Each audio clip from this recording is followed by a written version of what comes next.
Hola, muy buenos días. Les habla el ingeniero Carlos Gerardino, su profesor de la materia Mecánica de Suelos de la Universidad Surcolombiana en el programa de Ingeniería Agrícola.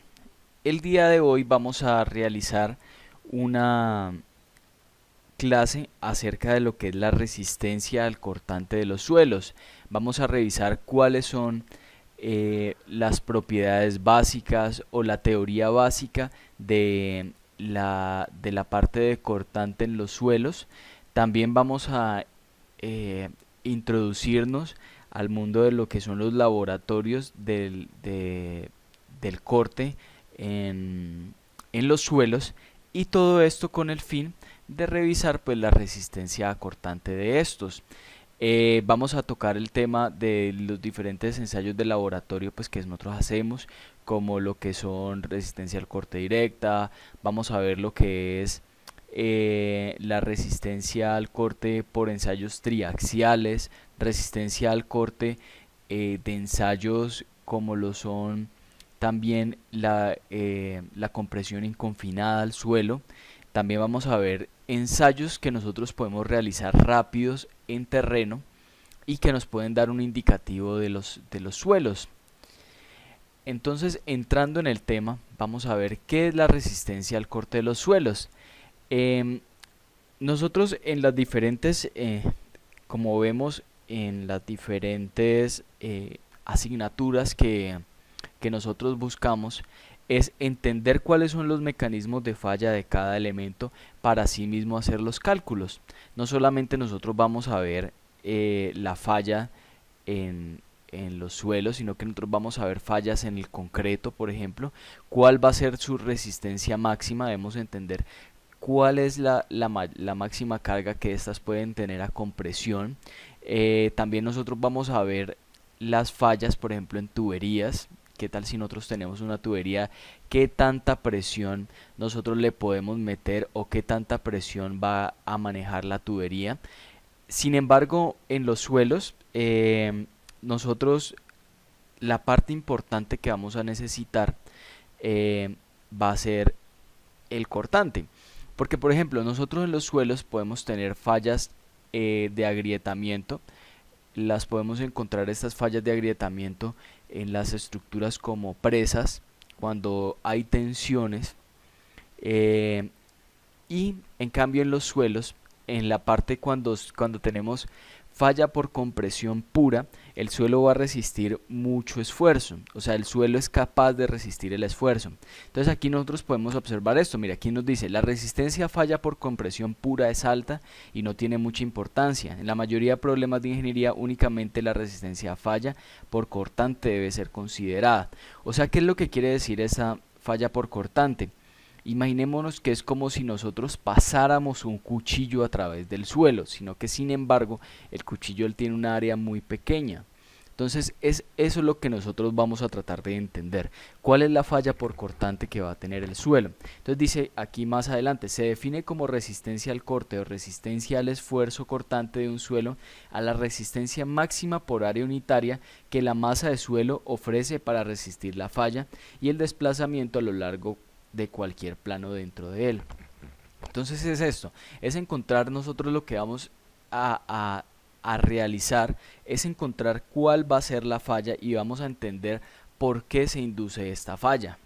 Entonces en los suelos, ¿qué nosotros podemos ver que induce esta falla cortante? Muchas veces yo hago la analogía de cuando nosotros tenemos un área bastante grande, si andamos por un terreno, digamos que tiene pasto, entonces que es un terreno que es suelto. Cuando nosotros andamos en tenis sobre este, pues él va a presentar unas pequeñas deformaciones, pero el suelo va a resistir estas deformaciones. ¿Qué pasaría si nosotros vamos caminando con unos tacones, por ejemplo? El área del tacón en la parte trasera va a ser un área de más o menos 1 centímetro cuadrado. Si nosotros tenemos esta área de 1 centímetro cuadrado y si la persona que los usa más o menos tiene 60 kilogramos que le llegan a ese tacón, entonces estamos incluyéndole 60 kilogramos por centímetro cuadrado a esto. Escalémoslo a esto a toneladas. Quiere decir que está induciendo a 600 toneladas por metro cuadrado. Es a esto lo que se quiere buscar cuando queremos comprender la resistencia al corte de los suelos. Entender cuál es el área unitaria que la masa ofrece para resistir la falla. Entonces hay suelos que nosotros podemos encontrar en nuestros municipios. Aquí en Pitalito nosotros podemos encontrar suelos que tienen una capacidad de carga de 30 toneladas por metro cuadrado. Entonces no es mucha, mientras que para suelos como por ejemplo en Neiva podemos encontrar 40, 50 toneladas, 60 toneladas por metro cuadrado. Depende mucho de qué tipo de suelo es, si es arcilloso, si es arenoso o si es gravoso. Entonces toda esta parte lo entendemos de esta parte. Entonces la resistencia al corte está totalmente basada por la teoría de Moore-Coulomb. Entonces esta teoría es usada pues en los suelos para evaluar estos problemas de corte. ¿Qué pasa? Como les decía, si nosotros inducimos mayores esfuerzos al suelo, el suelo puede fallar. Pero ¿a qué le llamamos falla en los suelos? La falla en los suelos no solamente nosotros podemos decir que el suelo se agrietó, ni que el suelo no soportó, sino que en suelos nosotros llamamos al fallo como tal, a la deformación excesiva. Entonces volvamos al ejemplo de los tacones. Cuando nosotros tenemos los tacones, cuando nosotros tenemos tenis puestos, pues vamos caminando sobre este suelo, no pasa nada. Hay unas deformaciones que el suelo pues son como acolchonaditas, el suelo las resiste, pero nosotros para la parte de cuando llevamos ya tacones, los tacones se hunden en el suelo. A lo que se hunde es que estamos haciendo un corte en ese suelo, como metiendo nosotros un cuchillo al suelo. Entonces a esto también le llaman falla en los suelos. No solamente que no resista cargar la carga, porque la carga se puede seguir resistiendo. Lo que llaman a la falla es a la excesiva deformación de este suelo. ¿Por qué nosotros le llamamos falla a la excesiva deformación? Porque los suelos son usados con estructuras que son demasiado rígidas, que son estructuras que ellas no pueden permitirse deformaciones. Imaginemos una casa. Una casa es un elemento en el cual pues vamos a habitar. ¿Qué pasa si solamente en la parte posterior de la casa vamos a tener una deformación excesiva, mientras que en la parte del frente no? La casa se nos va a agrietar, la casa va a presentar usos no muy buenos, porque pues no vamos a querer que nosotros no vamos a querer que la cama nos quede o sea, con un desnivel. Nosotros siempre vamos a querer que los niveles de nuestras casas estén iguales, ¿cierto? Entonces es por eso que nosotros buscamos esto. Imaginemos también presas que tengan deformaciones, que no aguanten correctamente los cálculos que nosotros hemos hecho.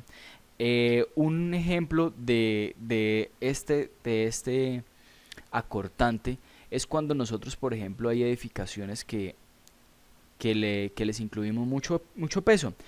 Un ejemplo es el puente del Chirajara. El puente de Chirajara no calcularon bien la cimentación y esta sufrió un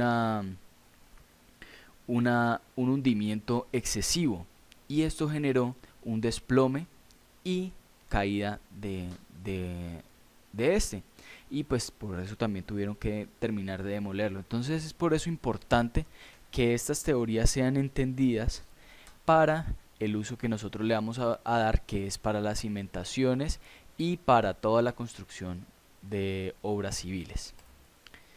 Para entenderlo, nosotros vamos a ver cuál es el estado de los esfuerzos en un suelo. Nosotros podemos entender que un suelo se encuentra en 3 dimensiones. Entonces los esfuerzos a los cuales que van a estar sometidos, o a las fuerzas que van a estar sometidas, estos van a ser siempre perpendiculares en tres planos. Entonces dice, el estado del esfuerzo que resulta en cada cara se caracteriza por un componente de esfuerzo normal S y sus componentes de esfuerzos cortantes tau. Esfuerzos que deben asociarse con el plano sobre el cual actúan. Entonces, si nosotros aquí tenemos este esfuerzo vertical, hay esfuerzos tangenciales los cuales van a resistir este esfuerzo vertical. Entonces nosotros aquí podemos ver que esto lo podemos tratar como si fueran tres dimensiones. Pero también nosotros podemos observarlo en dos dimensiones, lo que es el esfuerzo vertical Z resistido por esfuerzos tangenciales tau YZ, perdón, y esfuerzos horizontales como tau Y resistidos por esfuerzos tangenciales como tau ZY. En cualquier punto sometido a estos esfuerzos existen tres planos mutuamente perpendiculares sobre los cuales no actúa el esfuerzo cortante alguno. Estos planos se denominan planos principales. Nuestros planos principales en los suelos van a ser este de aquí, esta cara de acá y esta cara de acá. La cara vertical, la cara horizontal y la otra cara horizontal. Solamente tenemos esos tres planos.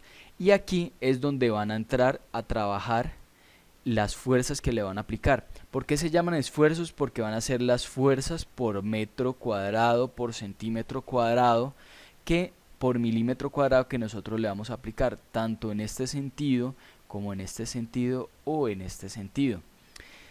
¿Qué pasa si nosotros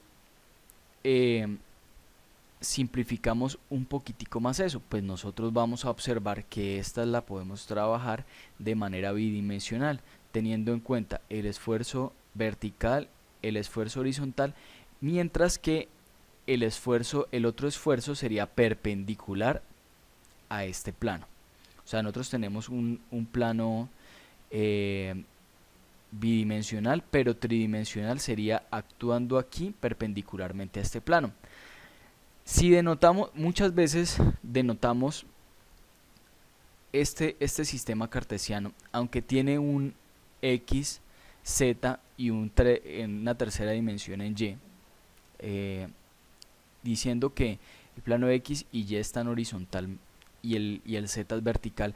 Nosotros tenemos unos subplanos que podemos llamar 1, 2 y 3, en el cual el 1 trabajamos nosotros las fuerzas principales, en el plano 3 una fuerza secundaria menor que 1 y en un plano 2 que es un intermedio entre 1 y 3. Entonces, ¿por qué se hace esto? Muchas veces las estructuras que nosotros tenemos van a estar, sus principales fuerzas van a estar siendo aplicadas en dos direcciones y podemos nosotros despreciar un tercer sentido, donde miremos acá, miren, los esfuerzos en una dirección se distribuyen en una masa de suelo muy grande, por lo tanto las deformaciones en esa dirección se producen en los bordes de la estructura y las deformaciones generadas de la masa de suelo se aproximan a una condición de deformación plana. ¿Por qué le decimos que una condición de plana? Entonces miremos, si nosotros aplicamos la fuerza, las fuerzas que estamos aplicando en un suelo van a ser en este sentido y sus resultantes acá van a ser tratar de volcar este. Sin embargo, las fuerzas no van a estar aplicadas en este sentido longitudinal del muro, van a estar sentido en esta parte. Entonces, ¿yo qué voy a tener? Voy a tener, son reacciones, permítame, le cambiamos el color. Bueno, nosotros vamos a tener reacciones en este sentido,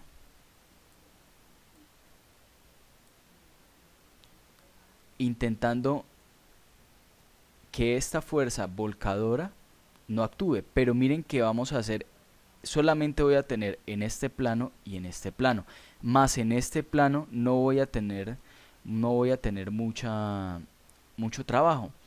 En un terraplén, digamos, si yo tengo este terraplén, las fuerzas que van a estar siendo inducidas van a ser verticalmente. Y las fuerzas resistentes las vamos a tener nosotros en, en este sentido, también vertical. Más no voy a tener trabajando en este sentido al muro. Lo mismo pasa con una cimentación corrida. Ellas van a estar siendo resistidas las fuerzas verticalmente y las fuerzas aplicadas van a ser verticales y en sentido contrario.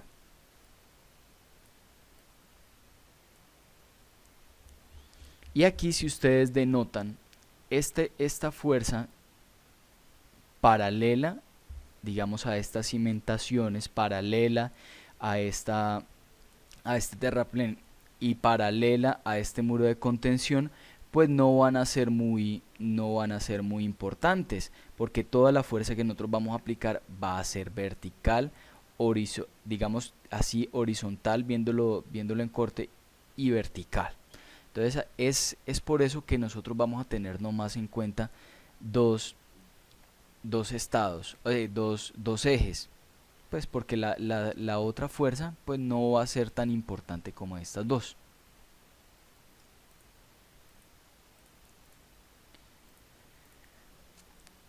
Listo, entonces ¿qué pasa? Cuando nosotros vemos este análisis bidimensional, si K es menor que 1, o sea, las fuerzas van a ser a las cuales nosotros vamos a aplicarle las fuerzas, dice que en donde va a ser nuestro plano, el esfuerzo vertical va a ser el mayor y el esfuerzo horizontal es el esfuerzo principal menor. Entonces nosotros tenemos que el vertical va a ser esfuerzo 1 y el horizontal va a ser el esfuerzo 3.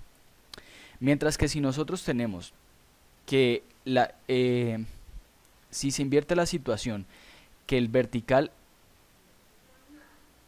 esfuerzo vertical es el esfuerzo principal menor y el horizontal es el esfuerzo principal mayor, entonces nosotros tenemos, aquí tenemos que el vertical es 3 y el horizontal es 1.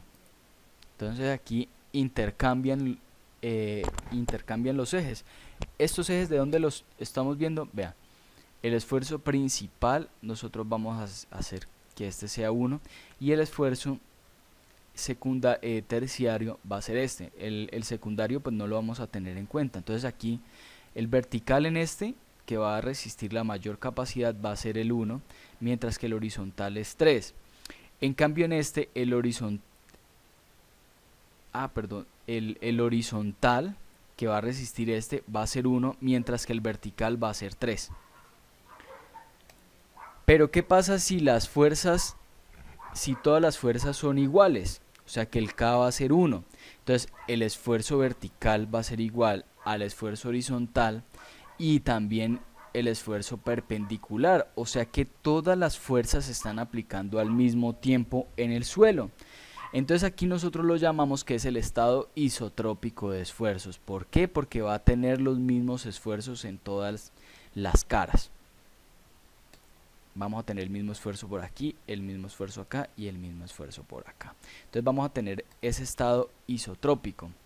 Entonces la diferencia entre los esfuerzos principales, que los esfuerzos principales para nosotros va a ser el 1 y el 3, que actúan sobre un elemento de suelo, se denomina esfuerzo desviador. Si nosotros aplicamos un esfuerzo principal, digamos vertical, mayor que este esfuerzo 3, me va a generar un esfuerzo perpendicular, un esfuerzo normal perpendicular a este plano, y que va a generar el esfuerzo desviador. Este esfuerzo pues va a tener una componente perpendicular a esta tangente con un ángulo alfa, y esta va a ser pues mostrada también aquí. Ese esfuerzo va a tener un ángulo con respecto al esfuerzo 1.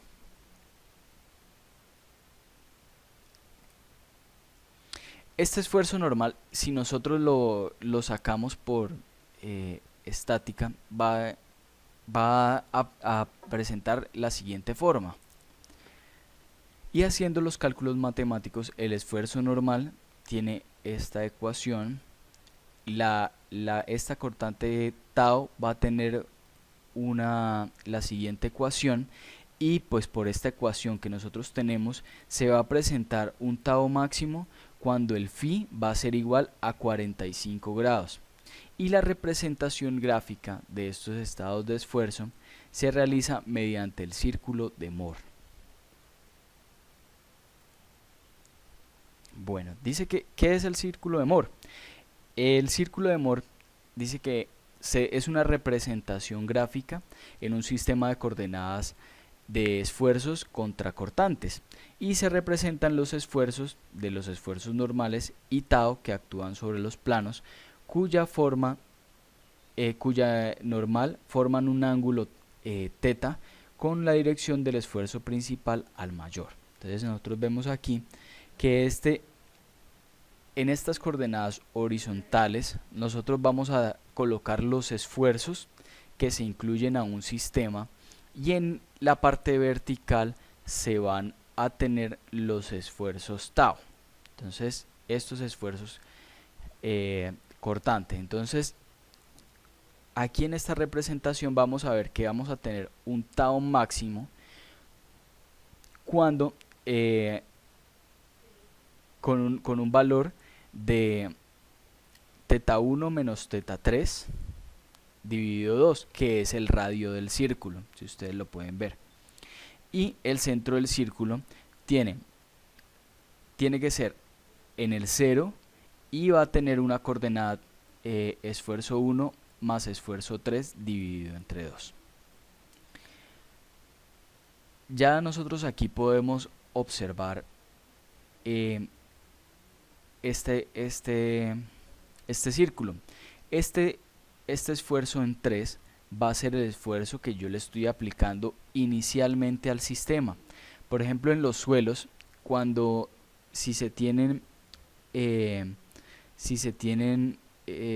esfuerzos a nivel 0, nosotros vamos a ver que este valor del esfuerzo en 3 va a ser 0, y nuestro círculo se nos va a correr. Este es el esfuerzo en el cual se le está aplicando el suelo. ¿Qué pasa? Si nosotros vamos ahondándonos más hacia el suelo, o sea que le vamos a imprimir más esfuerzo horizontalmente, vamos a ver que este suelo se nos va a ir corriendo más hacia acá, lo mismo que el esfuerzo en 1. Sigamos más. Entonces dice que en un sistema los esfuerzos de compresión tienen signo positivo y los esfuerzos cortantes son positivos y cuando van en sentido contrario a las manecillas del reloj. El punto B representa el cortante máximo tau máximo. Entonces, ¿qué es lo que dice? ¿Qué es a lo que llegaron Mohr-Coulomb? Ellos dijeron que la envolvente, la función envolvente de estos círculos, o sea, la función que es tangencial a estos círculos, me va a representar la falla del suelo. Entonces vea, la teoría de Mohr-Coulomb establece que la falla en una masa de suelo no ocurre en el plano donde el esfuerzo cortante es máximo. Entonces miremos por ejemplo acá. Si nosotros decimos que pasamos por aquí, Mohr-Coulomb, ellos dijeron que esto se hacía, que llegaba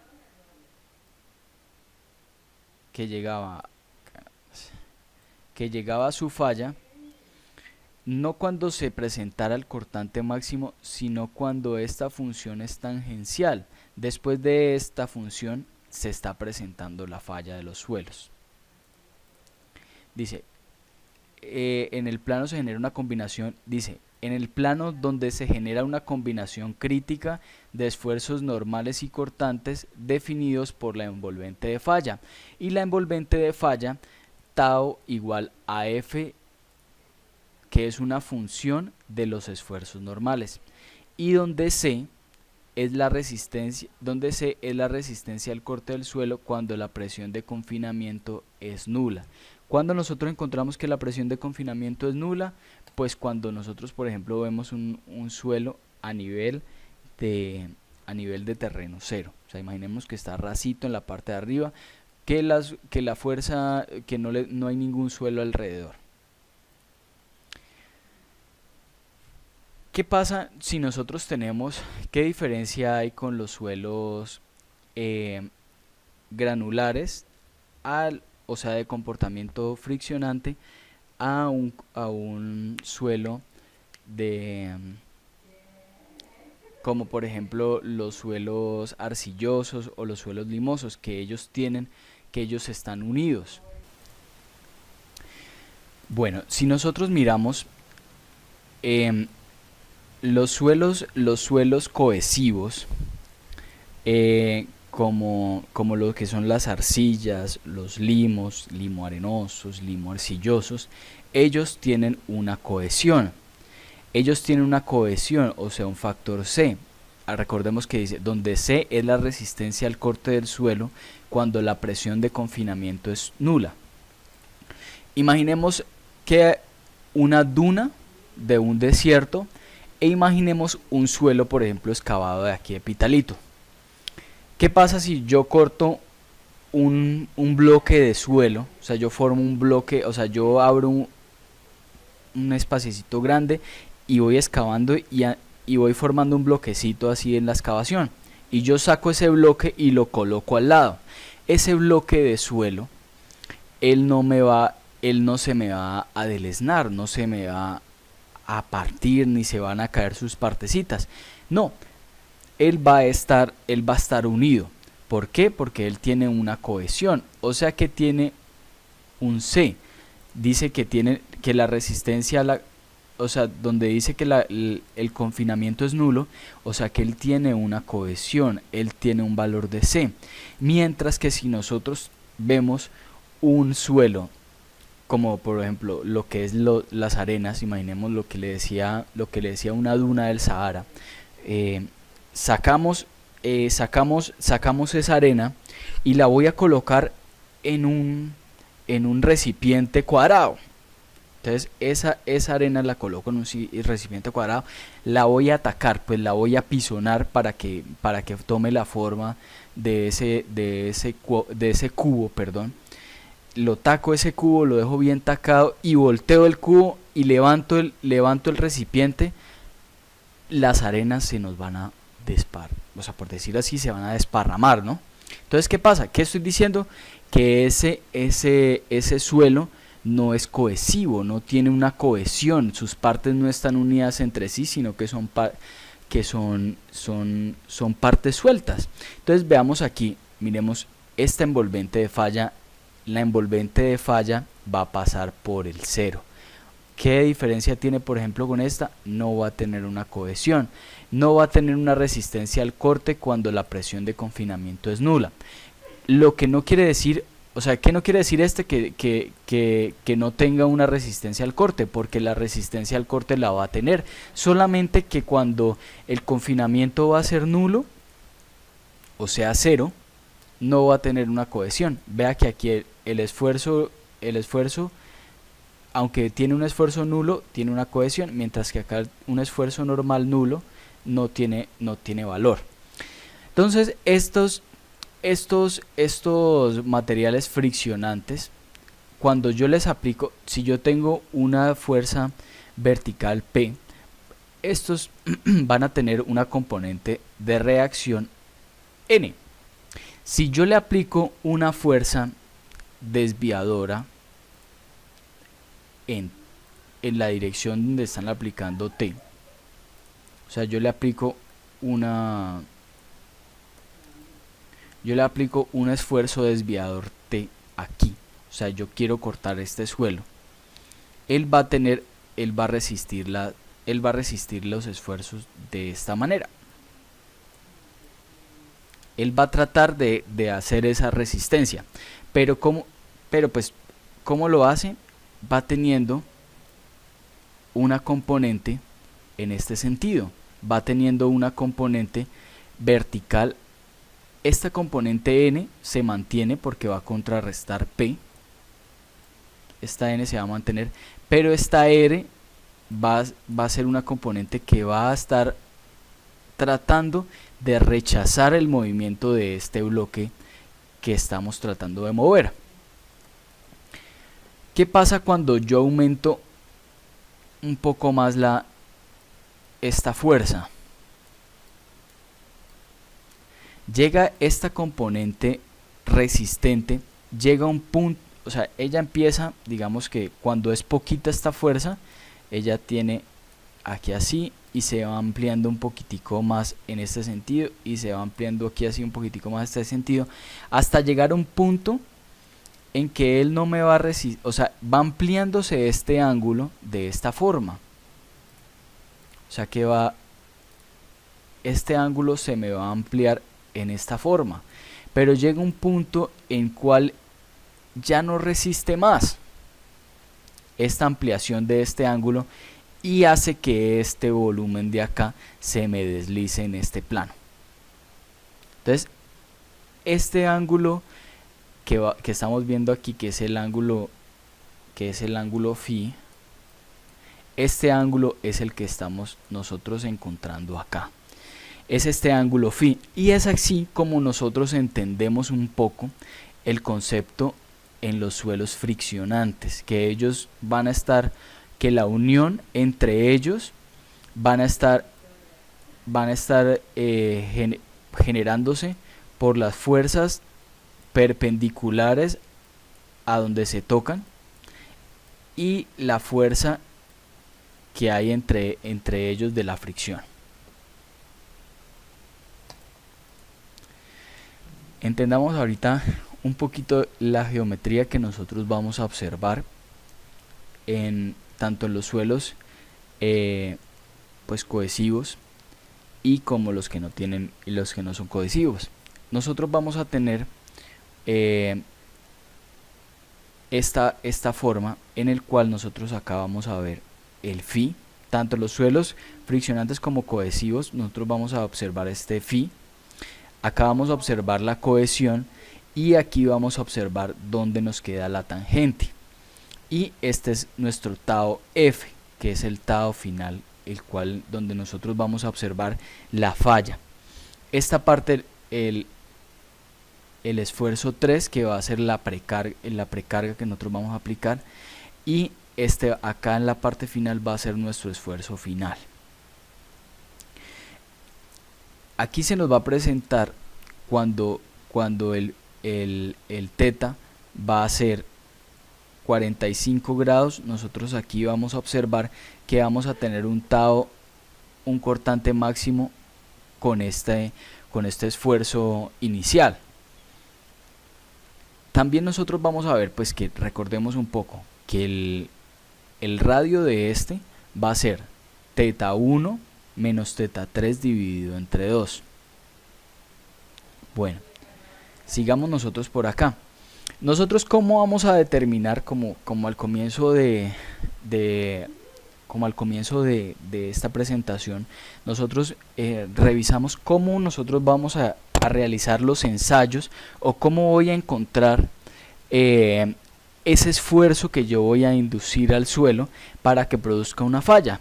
Entonces, los diferentes ensayos realizados o generados son por pruebas hechas y a base de toda la teoría de Moore. Hay tres tipos de ensayos importantes que nosotros vamos a observar. Uno va a ser el ensayo de corte directo, otro que es el ensayo de compresión axial y otro es el ensayo de compresión simple. También nosotros vamos a poder entender, teniendo en cuenta otros ensayos que no son tan exactos como los que acabo de demostrar, pero son ensayos que nos dan una idea de la resistencia cortante del suelo en el terreno, que van a ser ensayos como la prueba de la veleta, como lo que es ensayo de corte directo en terreno. También nosotros vamos a tener otros como la penetración estándar y también como lo que es el penetrómetro de bolsillo. ¿Qué es el ensayo de corte directo? El ensayo de corte directo consiste en someter una muestra confinada dentro de un anillo redondo o cuadrado de una carga normal N y una fuerza tangencial T, la cual aumenta gradualmente hasta hacer fallar la muestra de suelo de un plano horizontal. Entonces lo que hacemos en este ensayo es nosotros dentro de una caja metálica vamos a colocar un suelo. Este suelo puede ser un suelo cohesivo, puede ser un suelo friccionante como lo son las arenas, las gravas, y lo colocamos dentro de este molde, que va a ser pues cuadrado circular. Hay que tener en cuenta que este molde, cuando son arcillas, este molde lo que hacemos es tratar de moldear nosotros esa arcilla para que nos quepa ahí. Mientras que cuando nosotros tenemos una arena, nosotros lo que hacemos es cargarlo y que la compactación que tenga, tanto compactación también como la humedad que tenga interna, tratar de que tengan las mismas condiciones de campo. Entonces, cuando nosotros ya tenemos cargado el suelo dentro de nuestra probeta, por decirlo así, lo que hacemos es parte de la probeta se va a desplazar con una carga T, y vamos a observar cómo se va a deformar a partir de un deformímetro. Entonces nosotros podemos observar que aquí tenemos nuestra probeta, le colocamos un esfuerzo vertical N y acá tenemos la carga que le vamos a aplicar. Miremos nosotros, volvamos a recordar un poco más hacia atrás, más o menos a qué estoy refiriéndome. Por ejemplo, si nosotros tenemos un muro de contención, estoy aplicándole yo las cargas en esta forma.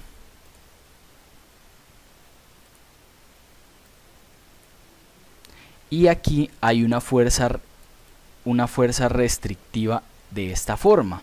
Entonces aquí estoy tratando de cortar. Aquí estoy tratando yo de cortar este suelo. Acá, miremoslo acá. Cuando yo tengo esta fuerza aplicada verticalmente, aquí, el suelo me está tratando de resistir en esta forma, aquí pegadito. Entonces yo estoy tratando de cortar los suelos por aquí. Entonces es la misma historia dependiendo de dónde se presenten ese esfuerzo 1, si es vertical o si es horizontal.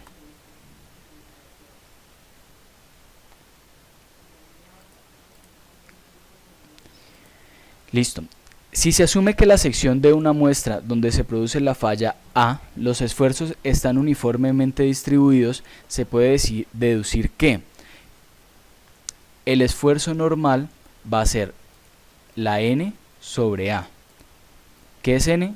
Va a ser la fuerza vertical que le estoy aplicando sobre esta área de aquí. Mientras que el tau, vamos a ver que va a ser T entre A. Tau va a ser la fuerza que yo le estoy colocando de corte sobre esta misma área transversal.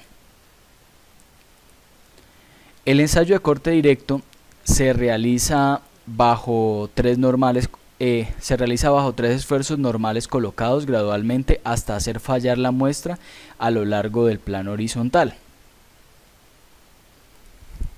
Miremos acá un poco una máquina de corte directo. Hay diferentes tipos de máquinas de corte directo. Hay unas máquinas que son automáticas, otras que son manuales. igual, pero la teoría que ellas tienen o lo que usa es exactamente lo mismo. Pues que unas tienen más tecnología que la otra. Aquí lo que nosotros vemos, aquí es donde nosotros tenemos nuestra muestra en este cuadrito. Por acá nosotros vamos a aplicarle el esfuerzo en este sentido. Nosotros aquí tenemos deformímetros, también tenemos nosotros diales que nos permiten ver cuál es la fuerza que se le está aplicando, pero este esfuerzo vertical se le aplica de esta forma. Aquí se le colocan pesas y aquí se le aplica. ¿Qué pasa? Nosotros colocamos una pesa de cierto peso y se hace el corte directo y se revisan los datos. Se coloca otra vez peso y se vuelve, pero de otra muestra, ¿no? Se coloca y se devuelve y se rearma toda la muestra, se coloca el peso y se le hace el ensayo. Se coloca otra muestra, vuelve y se le coloca el peso, un peso mayor, y se le hace otra vez esto. Es por eso que dice que el ensayo de corte directo se realiza bajo 3 esfuerzos normales, colocados gradualmente hasta hacer fallar la muestra a lo largo del plano horizontal, pero son 3 muestras diferentes. Dice, el equipo para el ensayo de corte directo es una caja que consta de 2 secciones, una móvil y una fija. Miremoslo acá al comienzo. Nosotros tenemos esta sección fija y esta va a ser nuestra sección móvil, que va a tratar de arrancar, de partir ese suelo. Y este ensayo de corte directo, pues nosotros vamos a obtener estas 3 curvas, en la cual nosotros vamos a tener una curva de esfuerzo de cortante Tau máximo 1, una curva de Tau máximo 2 y una curva de Tau máximo 3. Esto es esfuerzo versus cortante. Si nosotros observamos acá, perdón, esta es cortante versus deformación unitaria. Si nosotros observamos acá, esta ya es nuestra gráfica de Tau versus esfuerzo. Entonces acá ya nosotros podemos observar que aquí vamos a tener diferentes envolventes de falla, pero esta, pues mientras que esta es para un suelo friccionante, nosotros acá tenemos que esta es una envolvente de falla de suelos cohesivos.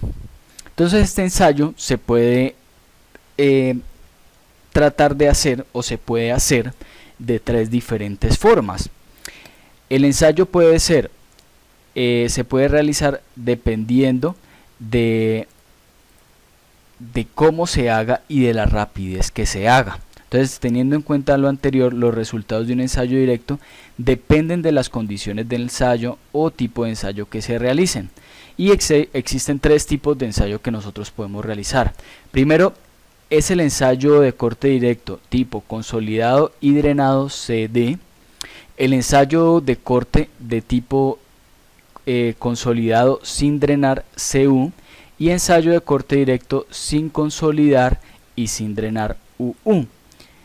Entonces estas letricas CD, CU y UU vienen de siglas en inglés, y estas siglas son, por ejemplo, la C, Consolidated; D, Drain, que significa drenado; U viene de Undrained, que significa sin drenar; y la UU, Unconsolidated y Undrained.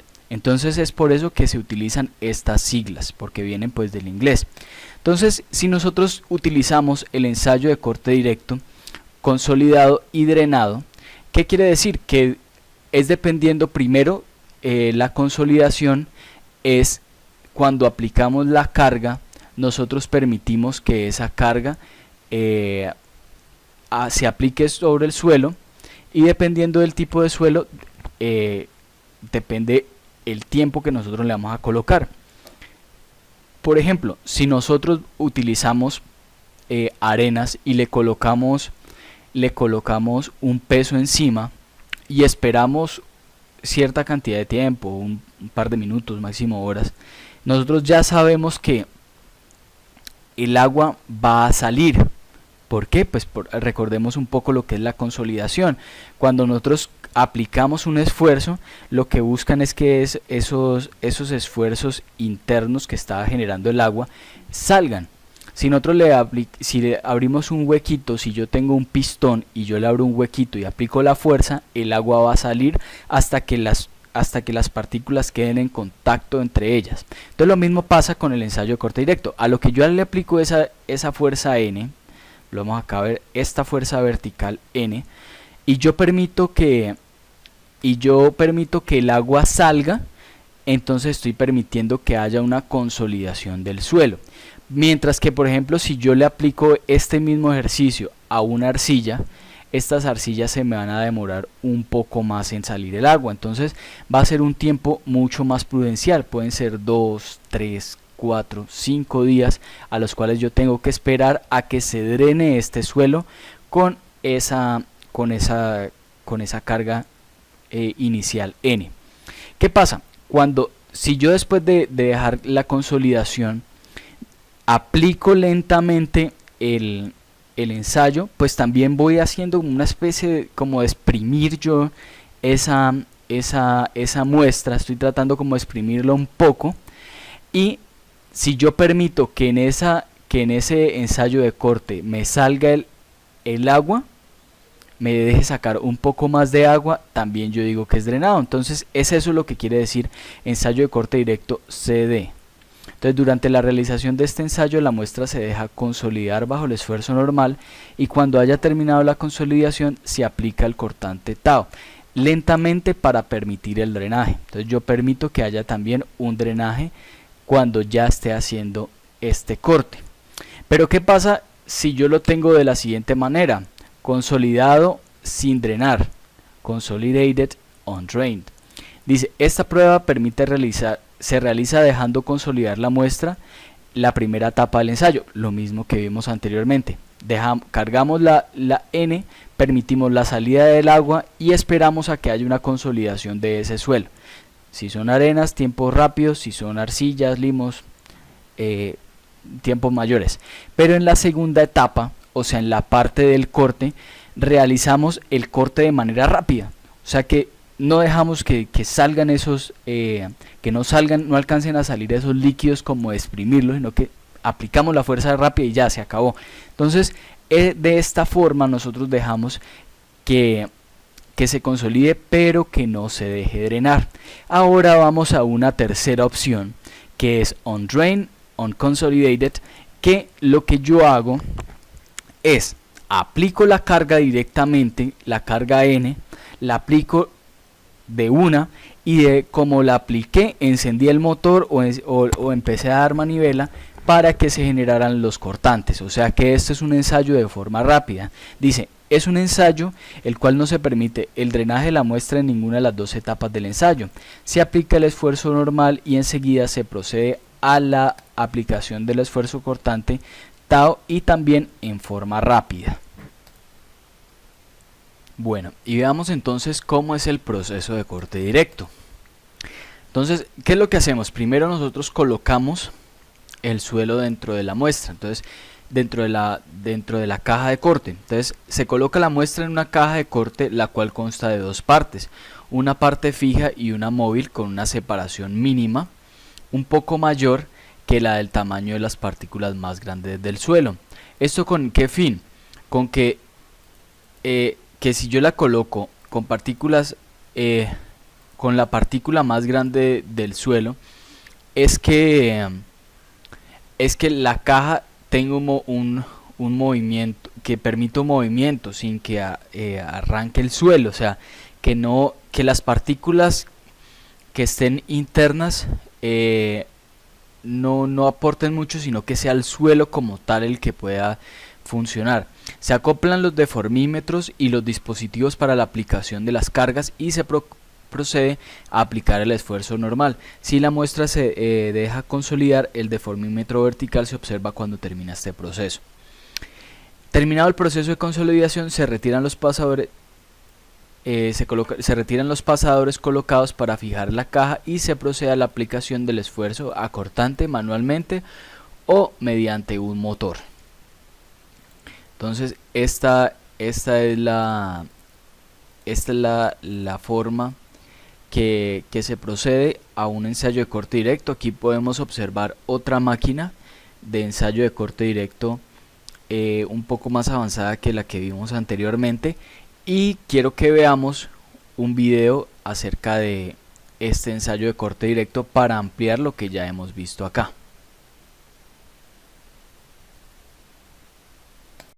Este video demuestra el procedimiento para realizar el ensayo de corte directo. El equipo necesario para la realización del ensayo es: dispositivo de carga. El dispositivo será adecuado para aplicar una fuerza de corte a la muestra a lo largo de un plano determinado. Caja de corte. La caja está dividida horizontalmente en dos mitades de igual espesor, que se unen por medio de tornillos de alineación. Piedras porosas. La permeabilidad de las piedras porosas debe ser sustancialmente mayor que la del suelo, pero con la textura necesaria para prevenir la intrusión de partículas del suelo dentro de sus poros. Dispositivo para medir y aplicar la fuerza normal. La fuerza normal es aplicada mediante una palanca de carga acoplada que es activada mediante cargas muertas. Dispositivo para cortar la muestra. Debe tener la capacidad suficiente para cortar la muestra a una velocidad de desplazamiento uniforme. Dispositivo para medir la fuerza de corte. Se puede emplear un anillo de carga o una celda de carga. Contenedor de la caja de corte. Proporciona una reacción contra una mitad de la caja de corte. Anillo cortante. Debe ser adecuado para tallar las muestras sobredimensionadas. Balanza. Debe tener una sensibilidad de 0.1% del peso de la probeta. Indicador de deformación. Puede ser un indicador tipo dial, un deformímetro, un transformador diferencial de variable lineal, LVDT, u otro dispositivo adecuado. Otros equipos. Recipientes para determinar el contenido de humedad, cronómetro, calibrador, agua destilada, cuchillos, sierra de alambre, extractor de muestra. Preparación de la muestra.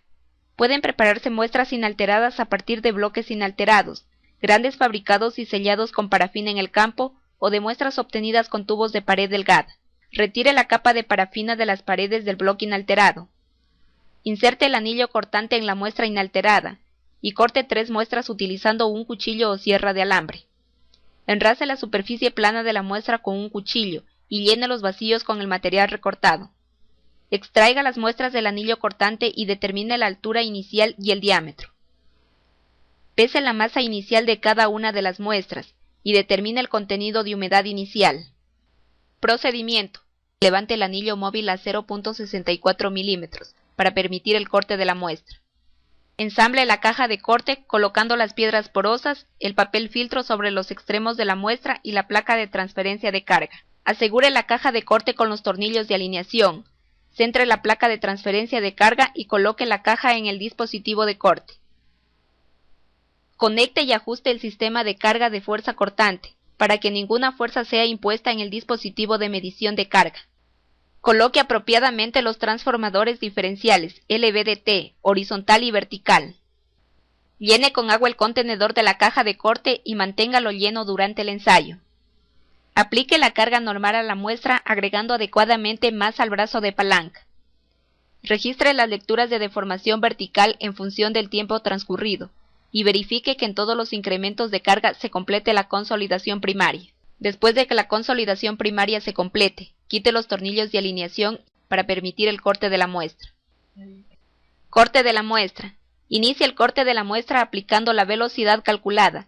Para algunos equipos la velocidad de desplazamiento se aplica manualmente, mientras que para otros se logra ajustando la velocidad del motor. Registre las lecturas de deformación vertical, horizontal y de la celda de carga, a intervalos de desplazamiento horizontal igual o menor que el 2% del diámetro o ancho de la muestra.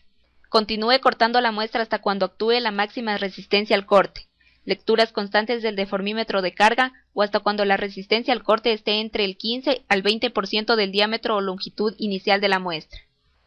Luego de alcanzar la falla, desarme el equipo, quitando primero los LVDT, las pesas y luego la caja de corte. Retire la muestra de la caja de corte, pese su masa y determine el contenido de humedad final. Proceda como lo descrito anteriormente para realizar 2 ensayos adicionales con diferentes esfuerzos normales.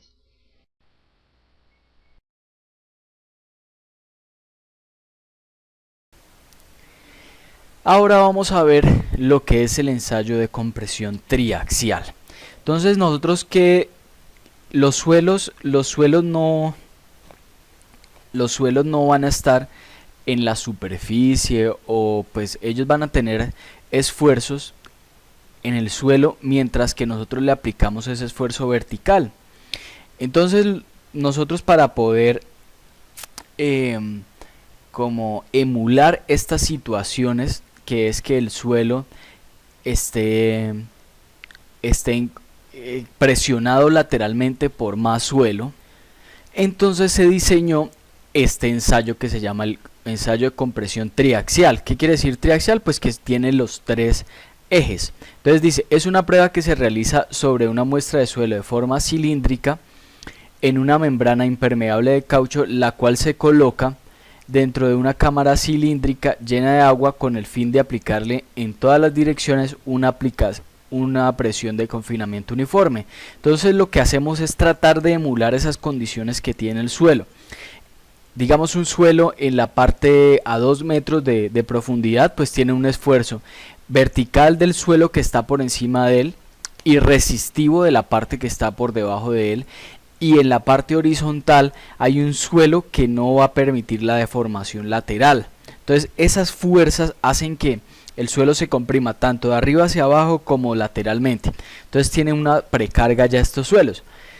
Pero cuando tenemos ese suelo en la parte de abajo, nosotros le vamos a colocar una carga, ya sea de un pistón, por ejemplo, como una zapata o una viga. Entonces es esto lo que nosotros tratamos de buscar con este ensayo triaxial, emular esas condiciones naturales del suelo. Entonces posteriormente la muestra del suelo se lleva a la falla utilizando un pistón de carga vertical, el cual aplica incrementos de esfuerzos verticales. Entonces es así como nosotros tratamos de emular las condiciones naturales, colocándole cargas laterales y verticalmente, aplicándole un esfuerzo vertical y resistivo pues a lo que nosotros encontramos en la naturaleza. ¿Qué nosotros podemos observar? Que en este ensayo de compresión triaxial se utiliza la siguiente máquina. Acá en esta siguiente máquina pues nosotros tenemos el motor y el engranaje. Ellas pueden ser accionadas por manivela o puede ser accionadas por motor. Es importante que la presión, la carga que nosotros le vamos a aplicar, ya sea con agua, ya sea también con aceite de castor o con aire, pues tenga una medida específica. Entonces para eso nosotros tenemos esta cámara, que es esta que está aquí. Nosotros tenemos la cámara que vamos a llenar de agua, de aire o de aceite de castor, y él va a tener un manómetro, el cual nos va a decir a qué presión vamos a tener aquí adentro. La muestra va a quedar aquí en el centro. Esta es una cámara transparente. Entonces nosotros vamos a ver aquí en la parte de adentro, vamos a ver la muestra. Aquí en la parte superior de la muestra va a tener una piedra porosa que nos va a permitir la salida del agua. También va a tener una membrana impermeable, haga de cuenta como una especie como de condón, que va a recubrir esta membrana y no va a permitir que haya una salida del suelo, pero tampoco me va a permitir que haya una entrada del agua a este suelo. Recordemos que las propiedades mecánicas del suelo pues nos van a cambiar si tiene o no tiene agua, por las presiones intersticiales o por esa propiedad del agua que permite que los elementos se nos muevan. Entonces esta parte es importante, que él tenga esta membrana impermeable y la piedra porosa. Pues la piedra porosa es la que nos va a permitir que haya primero que esté consolidado y que esté drenado, que ahora vamos a verlo. También pues aquí vamos a tener aquí el émbolo o el pistón, que va a hacer que aplicar la fuerza a nuestra muestra. En la parte superior a esto pues nosotros vamos a tener ya acá un deformímetro vertical, que nos va a permitir nosotros entender cuánto se nos está deformando la muestra. Y acá el anillo de carga, este anillo de carga viene aquí adentro con un dial. En este dial nosotros vamos a revisar cuál es la carga que le estamos aplicando, kilogramos por centímetro cuadrado, a través de este émbolo. Estos marcos de reacción, pues es lo que ellos vienen aquí con una especie de tornillo sin fin y van rotando para ir bajando aquí este pistón, el que nos permite que este pistón baje. Entonces, de esta forma, pues nosotros vamos a ver lo que es el ensayo de compresión triaxial. Miremos acá más adelante, tengo una imagen de este ensayo. Aquí vemos nosotros los aparatos de compresión triaxial, pues ya son un poco pues más avanzados que el anterior dibujo. Aquí pues ya nosotros tenemos la recámara donde vamos a llenar de aceite todo este tema, y él va a tener aquí el deformímetro y todas, y pues estos ya son un poco más avanzados, y pues ya ellos recolectan la información y la podemos pasar a nuestros computadores rápidamente. ¿Qué pasa? Como yo les decía, en los suelos pues nosotros vamos a tener de manera natural un estado isotrópico, o sea, quiere decir que tanto vertical como horizontal, o sea, en los planos 1, 2 y 3 vamos a tener nosotros una precarga, y es lo que nosotros tratamos de hacer con el ensayo de compresión triaxial. Nosotros entonces buscamos es aplicarle un esfuerzo vertical a estos suelos que están aplicándose en los tres sentidos esta carga, hasta llegar a una carga axial en el cual ya haya un esfuerzo el cual el suelo no pueda sostener. Aquí nosotros podemos observar ya los resultados del ensayo de compresión triaxial. Nosotros hacemos lo mismo que hicimos en el ensayo de corte directo. Nosotros vamos a tener 3 muestras, pero estas muestras las vamos a tratar de manera diferente que en el triaxial. En el triaxial lo que nosotros hacíamos era cargar verticalmente la muestra, o sea, las 3 muestras las cargamos con 3 cargas verticales diferentes y le aplicábamos un esfuerzo cortante. Acá lo que nosotros hacemos es a 3 muestras, a estas 3 muestras nosotros le vamos a colocar una precarga diferente. Entonces aquí a esta cámara le vamos a cargar el agua, el aire o el aceite de castor con una precarga. Entonces esto nos va a generar que haya un cambio de esfuerzo mucho mayor, una deformación mucho mayor que si nosotros la tuviéramos cargada con menor carga. Entonces nosotros vamos a tener primero un esfuerzo 3-1 del primer ensayo con una primera precarga.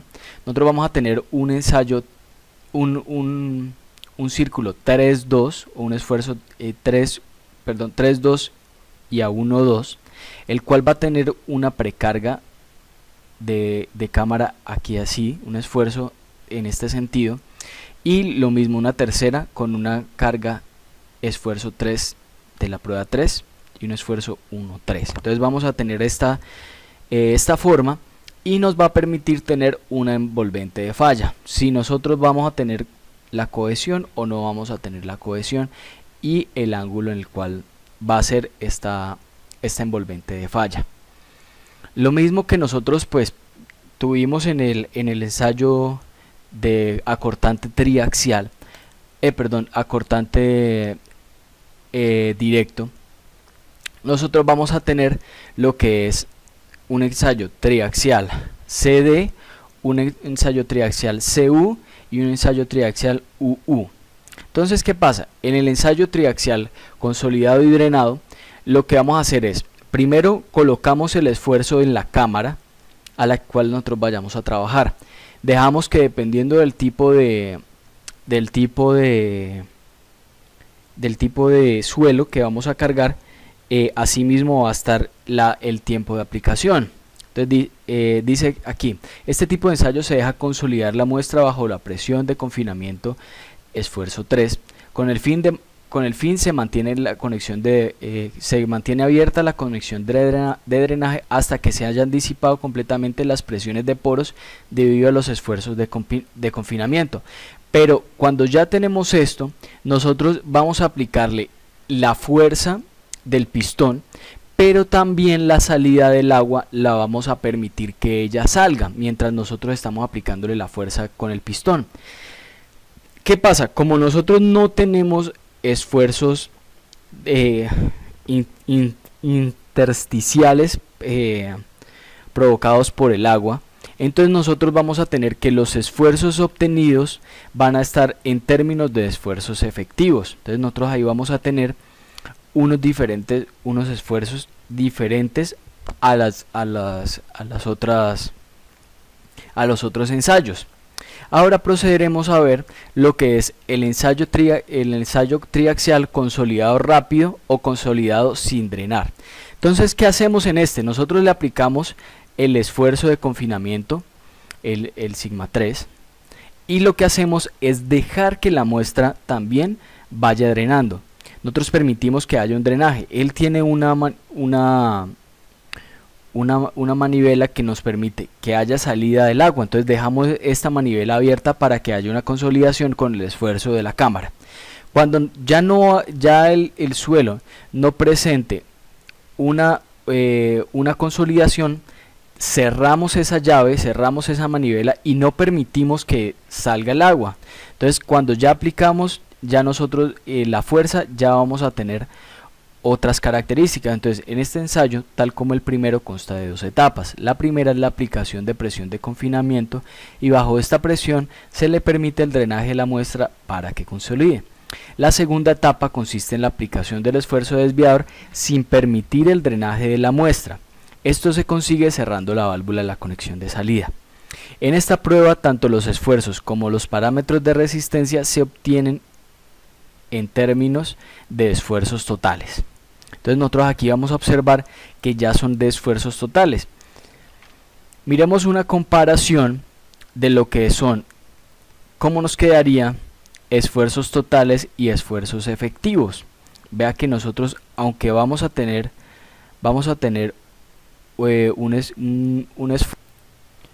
este esfuerzo nosotros vamos a llamarlo sigma prima 3.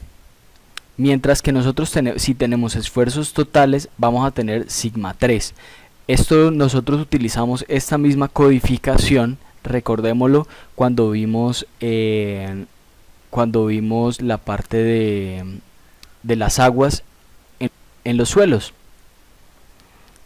Entonces ahí fue cuando miramos esta codificación. Entonces de pronto para que vayamos y recordemos cuando vimos esto.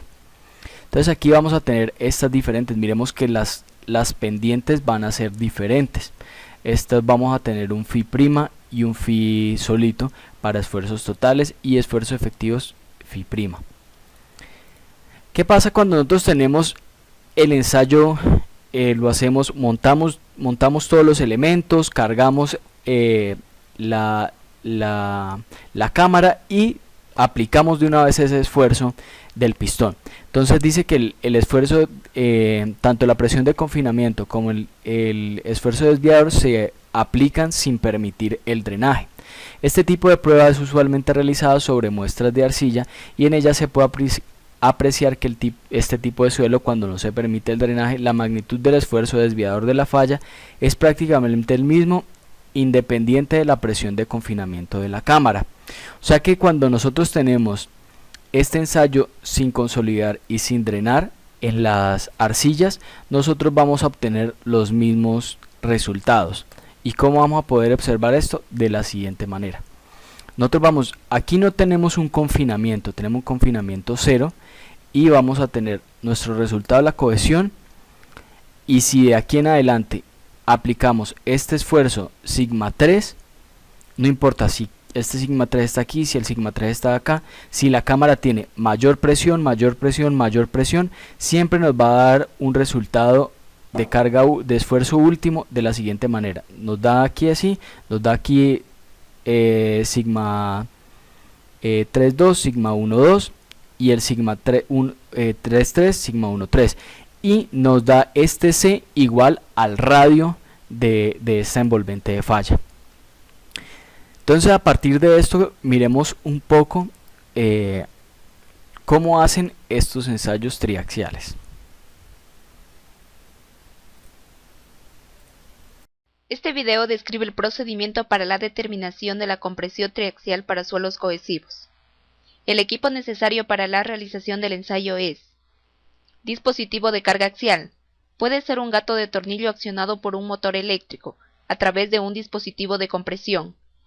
Dispositivo para medir la carga axial. Puede ser un anillo de carga o una celda de carga hidráulica. Cámara de compresión triaxial. Consiste de una placa superior y una placa de base separadas por un cilindro. Pistón de carga axial. Es el pistón pasante a través de la parte superior de la cámara. Dispositivo de control de presión. Será capaz de aplicar presión a la cámara mediante una válvula, conectada a la parte superior de la cámara triaxial. Tapa y base de la muestra. Serán usados para prevenir el drenaje de la muestra. Dial de deformación axial. Debe tener una sensibilidad de 0.001 pulgadas. Membrana de caucho. Será usada para encerrar la muestra proporcionando una protección confiable contra la filtración. Calibrador. Usado para medir la altura y el diámetro de la muestra. Balanza. Con una precisión de 0.01 gramos. Otros equipos. Cuchillo de moldeo, perfilador, recipientes para determinar el contenido de humedad, anillos de caucho, piedras porosas y papel filtro. Preparación de la muestra. Las muestras pueden ser inalteradas o remoldeadas. Las muestras obtenidas de bloques inalterados deberán ser perfiladas hasta obtener el diámetro apropiado, y las muestras obtenidas con tubo muestreador serán ensayadas sin ser recortadas, excepto para emparejar las superficies planas de la probeta hasta la altura final. Mida y registre la altura y el diámetro de la probeta. Pese y registre la masa de la probeta con una precisión de 0.01 gramos. Realice una o varias determinaciones del contenido de humedad con el material recortado de la muestra. Procedimiento. Humedezca las piedras porosas y el papel filtro. Lubrique el interior y exterior de la membrana con una capa delgada de grasa de silicón y fije la membrana al dilatador de membranas. Coloque sobre la base de la muestra las piedras porosas, el papel filtro y la probeta. Coloque la membrana en la probeta con el dilatador de membrana y ponga la tapa sobre la probeta. Extienda la membrana sobre la tapa y base de la muestra y retire el dilatador de membrana. Selle la tapa y base de la muestra con anillos de caucho u otros sellos seguros a cada lado. Aplique un vacío de 5 pulgadas de mercurio a la probeta hasta que todo el aire sea expulsado. Ensamble la cámara triaxial colocando sobre la tapa base el cilindro y la tapa superior. Ponga en contacto el pistón de carga axial con la tapa de la muestra varias veces para permitir el asentamiento y la alineación apropiada del pistón con la tapa de la muestra. Llene con agua la cámara triaxial hasta que ésta rebote por la válvula conectada a la tapa de la cámara. Aplique una presión de confinamiento a la cámara triaxial hasta que el regulador indique la presión deseada. Ensere el dispositivo de medición de deformación axial y el de carga. Aplique la carga axial a una velocidad de deformación de 0.127 centímetros sobre minuto. Registre las lecturas de deformación axial y de carga en las siguientes divisiones del lector de deformación: 5, 10, 20, 30, 40, 50, 60, 70, 80, 90, 100, y de aquí en adelante cada 50 o 100 divisiones, hasta que las lecturas del deformímetro de carga sean constantes o hasta el 20% de la deformación axial unitaria. Después de finalizar el ensayo, apague la máquina, suelte la presión del equipo y remueva la muestra. Identifique el tipo de falla que tuvo la muestra al finalizar el ensayo. Siga el mismo procedimiento descrito anteriormente para realizar 2 o 3 ensayos con diferente presión de confinamiento.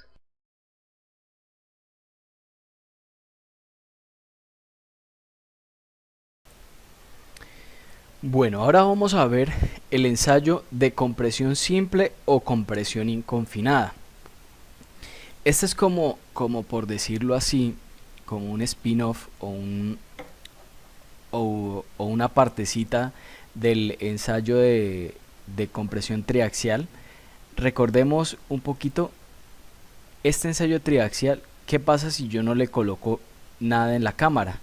Pues vean que yo no voy a tener voy a tener esta envolvente en el ensayo triaxial si yo no le tengo ningún esfuerzo de compresión. Entonces este lo que quiere decir es una prueba de compresión triaxial sin confinar y sin drenar. Entonces este es un ensayo rápido que se le hace al suelo. Lo que nosotros hacemos es cargar un suelo de una muestra inalterada, lo colocamos aquí y le aplicamos un esfuerzo vertical.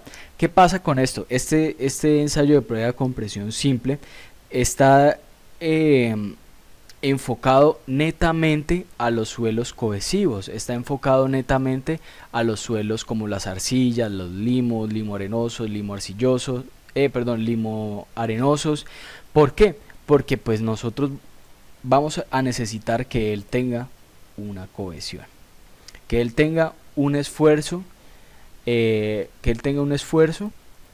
al corte o una resistencia al corte cuando no esté confinada. Recordemos más atrás cuando nosotros hablamos de ese tema.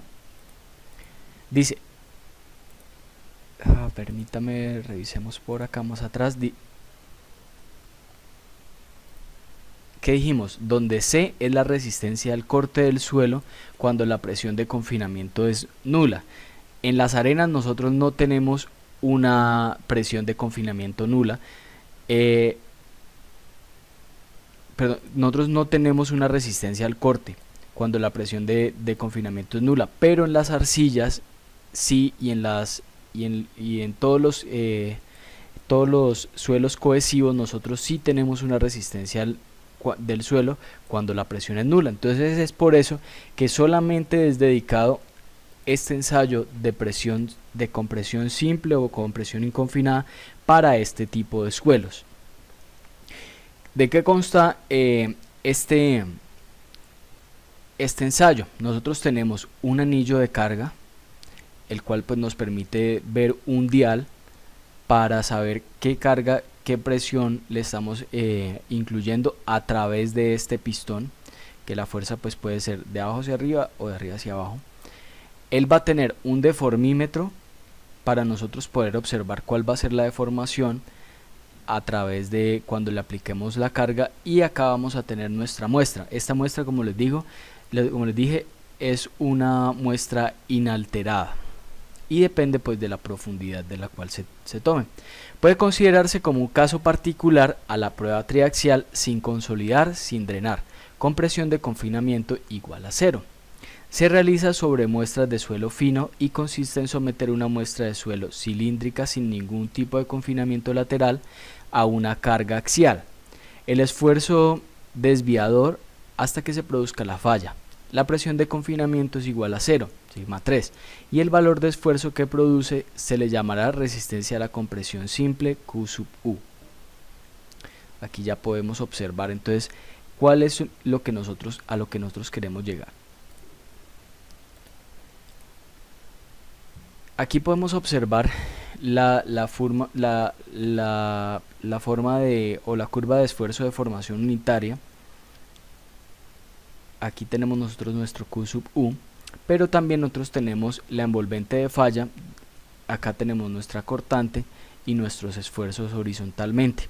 Miremos aquí que el esfuerzo inicial es 0 y vamos a tener un esfuerzo sigma 1 igual al Q sub U.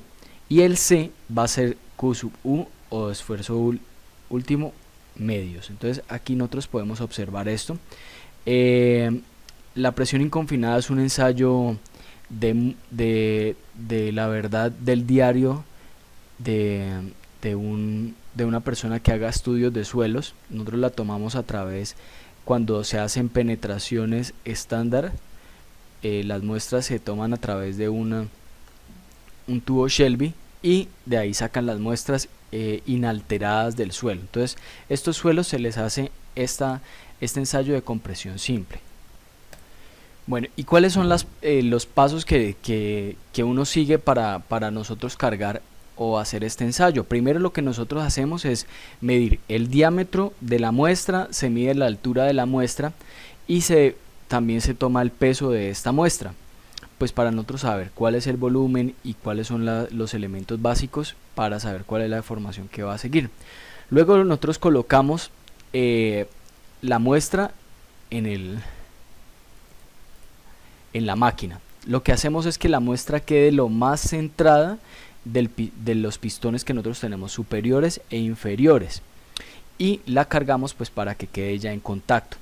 Entonces ya una vez que quede pues la muestra colocada en el sitio y con los pistones, entonces nosotros le colocamos una velocidad o una velocidad de deformación entre el 1 y el 2% de la altura pues de la muestra. Después de que cuando empecemos a revisar que se vaya deformando y ya haya una falla en el suelo, o sea que ya haya un deleznamiento, que ya haya un abombamiento, entonces se revisa cuál fue el tipo de falla, que si hubo un tipo de falla frágil, o sea que hubo deleznamiento de las partes, o que si hubo una falla como por decirlo así, como dúctil, o sea que haya un abombamiento de la muestra. Después tomamos la muestra, o sea tomamos de esa muestra, la llevamos al horno y le medimos la humedad con el fin pues de determinar las propiedades del suelo. Entonces de esta forma es lo que nosotros utilizamos este ensayo de compresión simple o inconfinada. Vamos a ver un breve video acerca de este ensayo de compresión simple.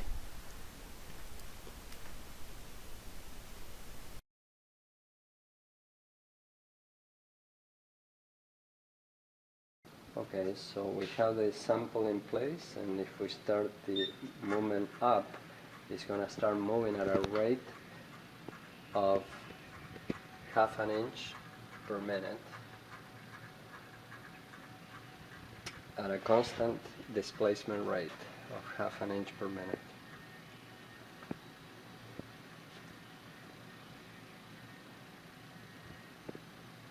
You can see the sample actually bulging. In other words, the diameter of the sample increases as the sample starts breaking.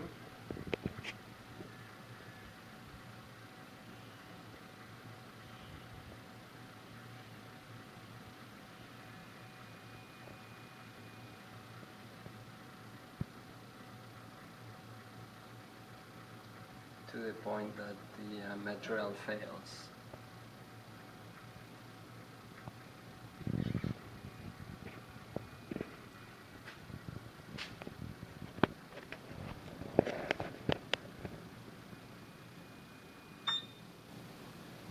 So just completed the testing, we can take a look at the sample and look at the results on the screen as well. In this case, we're graphing here in the horizontal axis is a measure of the strain that the sample went through, and in the vertical axis is the compressive stress that was applied to the sample. So as we force constant displacement into the sample, we start picking up higher stresses up to a maximum value. At that point, you will see the material actually starting to fail by shear, and then we have a reduction in stresses because the material cannot actually take that level of stress, and leading into a residual conditions where they are happening about 20% of the during deflection. The test, the sample went from a total height of 5 inches to approximately 4 inches, so there was 20% reduction.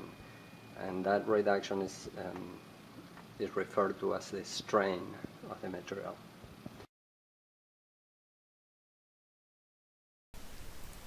Bueno, pero nosotros no solamente tenemos ensayos hechos en el laboratorio con muestras con muestras inalteradas o con muestras alteradas, y no solamente podemos trabajar en el laboratorio, nosotros también podemos tener una serie de elementos los cuales nos van a permitir trabajar en campo. Nosotros aquí tenemos lo que es la prueba de la veleta. ¿En qué consta la prueba de la veleta? La prueba de la veleta, lo que hacemos es abrir un hoyo sobre la tierra hasta la profundidad a la cual nosotros querramos practicar el ensayo de la veleta. Cuando nosotros llegamos hasta la profundidad, esta veleta que nosotros observamos aquí la hincamos o la metemos hasta el suelo y lo que hacemos es rotar esa veleta. ¿Y qué hacemos? Que haya un corte directo en el suelo contra esta veleta.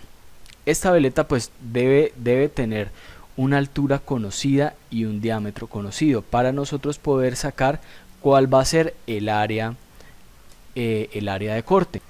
Cuando nosotros ya tenemos hincada esta veleta, nosotros vamos a aplicar un torque a esto, o sea que a través de una palanca vamos a aplicarle un momento torsor y el máximo torque que nosotros registramos aquí, o este momento torsor, pues va a representarnos nosotros la resistencia al corte de este suelo.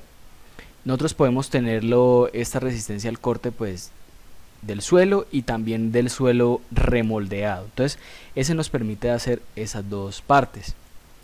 La veleta hasta que él llegue, falle. Esta veleta está en libras-pies. El momento del torque que se está haciendo acá es en libras-pies. Lo tienen que medir hasta que ya llega y falla. ¿Ok? Juan Carlos. Ya le llegó. Venga, hágale. Ya metimos la veleta. Bueno. Estamos a 2.30 de profundidad con la herramienta, la veleta. ¿2.30? 2.30 de profundidad. Ya nos salió la arcilla. Ya estamos en esta silla. Vamos a ensayar ahora esta arcilla. Esta arcilla nos dio el cambio a 1.65. Nos dio el cambio, ¿no? Sí. Y el barreno lo avanzamos hasta 2 metros. Y ahora la veleta está a 2.30, 30 centímetros por debajo del fondo del barreno. Entonces, ¿Este cómo se llama, ingeniero? Este es el torquímetro. Torquímetro. Lo que mide es un torque, un momento, que se le da acá. Esa veleta que metimos es de trapezoidal, de aspas cónica. ¿No? Entonces esa tiene su propia ecuación. Ustedes tienen que al final coger el valor que les aparece acá, que les va a leer acá, que es el ensayo de campo, el torque, multiplicarlo por la constante de la veleta, y eso les va a dar la resistencia al corte no drenada del suelo de veleta. El S mayúscula U B minúscula. La resistencia al corte no drenada del suelo de veleta. ¿Ok? Entonces, se tienen que averiguar la constante de esa veleta. Ya sea que le tomen las medidas a la veleta y la calculan, o convencen a Juan Carlos para que se la diga. ¿Cuál es la constante? ¿Eso cómo? No, tienen que gastar algo. Agua. O ustedes le toman la medida a la veleta y la deducen. La veleta tiene que medir el diámetro y la altura de la veleta.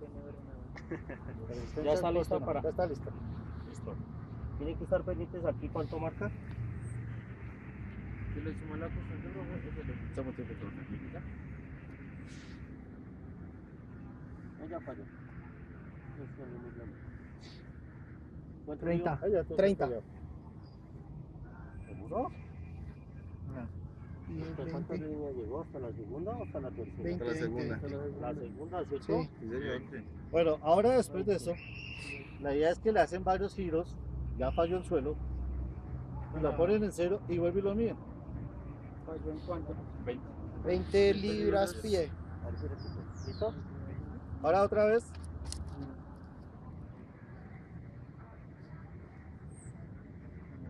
Una 20 sigue ya. Una. Lo que pasa es que ese torcómetro es muy poco. Un poco sensible, ¿no? Sí, no, es Muy duro, ¿no? Son solo firmes.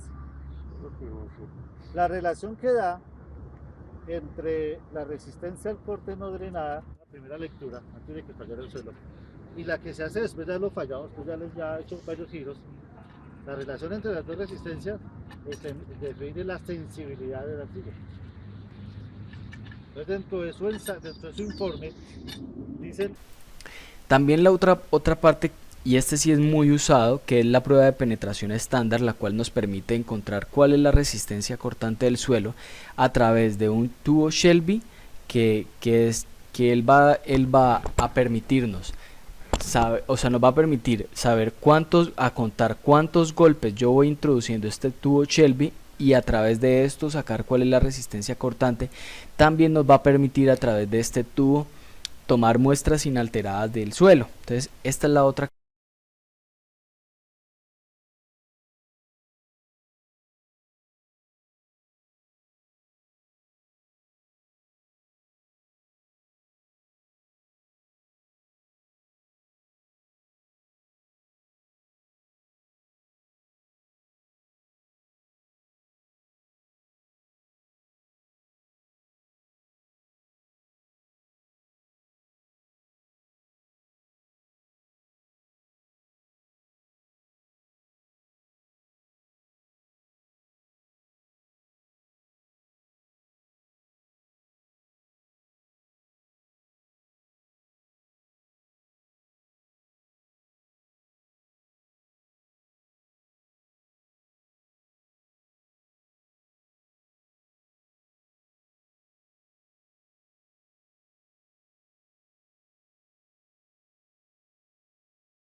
característica que nosotros podemos encontrar. Y otra es el penetrómetro de bolsillo. Este es un elemento el cual nosotros abrimos hacemos la apertura de un hoyo pues para que quepa una persona, y sobre las paredes o sobre el fondo nosotros podemos medir cuál es la resistencia al corte de las paredes o el fondo de la esta. Él tiene este émbolo que está aquí, y el cual él muchas veces tiene una muesca que es hasta donde vamos a introducirlo, y cuando nosotros lo introducimos él tiene un resorte, y el resorte él mueve esta muesquita que hay aquí, él la mueve hacia acá y nos va a dar cuál es la resistencia al cortante.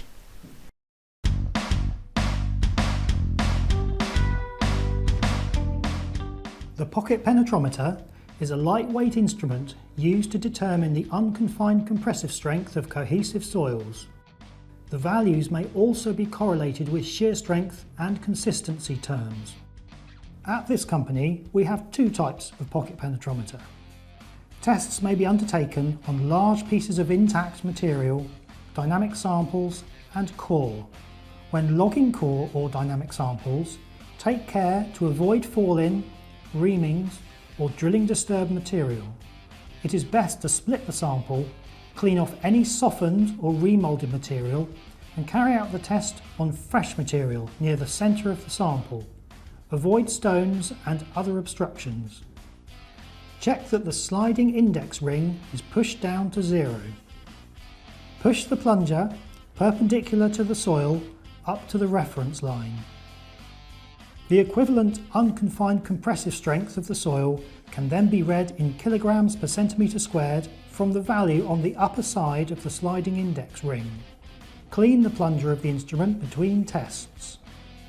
At least 3 readings should be taken and recorded at each test level.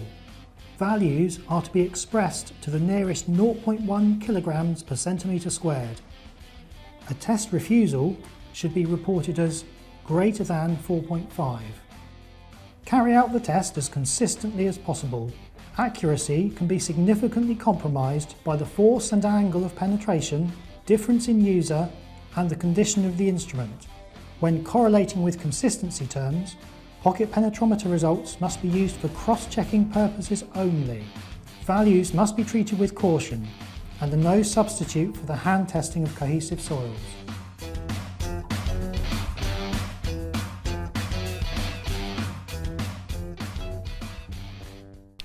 Entonces, eso es todo por hoy.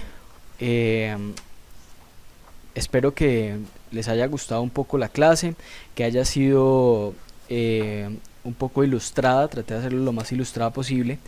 Les recomiendo que leamos el libro de Principios Básicos de Mecánica de Suelos de la ingeniera Margarita Polanco Flores, el capítulo 11, y también revisemos el libro de Suelos de Orahad As para ampliar este tema. Muchas gracias y espero que podamos que si tienen dudas se puedan resolver de la manera más rápida posible, y hasta una próxima ocasión. Espero que tengan un buen día. Hasta luego.